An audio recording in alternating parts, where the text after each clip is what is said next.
వేగేటప్పుడు కరివేపాకు వేసేసుకోవాలి.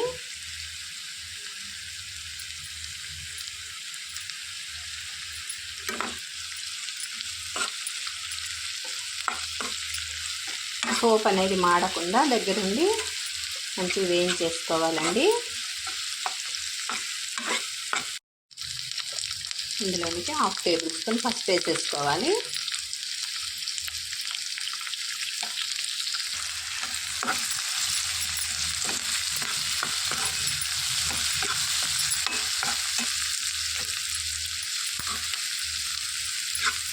మొత్తం కలిసిపోయేలాగా వేయించేసుకొని కొద్దిగా రంగు వచ్చే వరకు మూత పెట్టి ఉంచుకోవాలండి.